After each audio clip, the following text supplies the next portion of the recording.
केमिति पाइबे आयुष्मान कार्ड बा आमे कहि परिबा केउ मानको मध्य मिलिबो आयुष्मान कार्ड। देखंतु एबे एको अपडेट आसुची जाकि हम राज्य रे संपूर्ण भाबे बीएसकेवाई कार्ड बंद होईची, राज्य रे लागू हबो आयुष्मान कार्ड। तबे आयुष्मान कार्ड केउ माने पाइबे, केबे ठारो मिलिबो बा काहाकू मध्य मिलि पारिबो, जा विषय में आपनको जणैबी।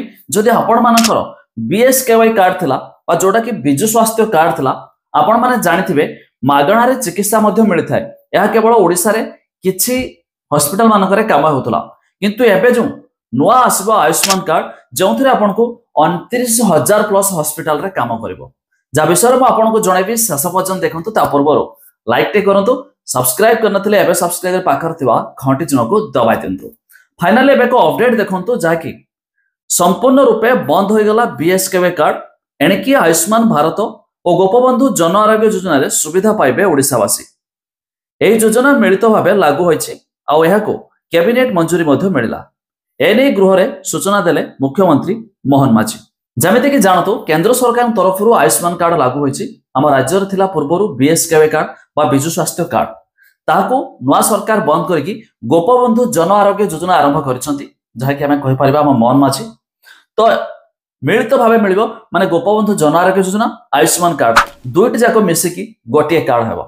एबे कथा उठुची ए कार्ड को आपण केमिति अप्लाई करिवे बा ए कार्ड को केउ माने पाई पारिबे। फर्स्ट ऑफ ऑल जानतु, जहा कि जो सूचना आस्ती जे मानकर बीएसकेवाई कार्ड थला सेमान समस्त को मध्य मिलि जिवो। तो मोट ऊपर कहबा जदी राशन कार्ड थिले मध्य आपण को मिलि पारिबो जोटा कि आयुष्मान कार्ड।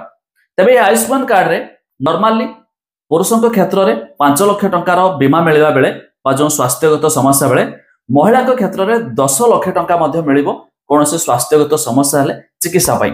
सबठारो बड़ कथा जोटा कि पूर्वरु बीएसकेवाई रे किछि सीमित हॉस्पिटल रे थिबा बेले एबे आयुष्मान कार्ड रे आपनको 29,000 प्लस हॉस्पिटल मानकरे मध्य चिकित्सा मिलि पारिबो, जाकि बहुत बड़ बड़ प्राइवेट हॉस्पिटल रे हम ओडिसा ठारो आरंभ करी ओडिसा बाहर थिबा हॉस्पिटल मानकरे मध्य चिकित्सा मिलि पारिबो ए कार्ड रे।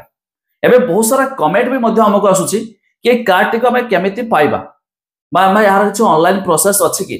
फर्स्ट ऑफ ऑल जान रखंतु, सरकार तरफरु एपर्यंत समिति कोनोसी ऑनलाइन अप्लाई करिया पई हम ओडिसा पई आसी नै, जाकि पूर्वरु एमपी रे बा मध्य प्रदेश मध्य आसाछि। ए नै मध्य प्रदेश रो वेबसाइट भी मध्य रहिछि तांकर गवर्नमेंट पोर्टल, जा जरे सामाने अप्लाई करछथि। किछ प्रॉब्लम हेले ताको एडिट मध्य करूछथि, किंतु हम ओडिसा पई जस्ट रिसेंटली 4-5 दिन तले मध्य कैबिनेट रे मंजूरी होईछि, जाकि एपर्यंत तार कोन से पोर्टल आसेनी बा जहा साजरे हम किछि ताको एडिट वगैरह करि परिबा, अप्लाई करि परिबा। तबे खूब शीघ्र मध्य एनै पोर्टल आसले आपण मानक मु जणेबी।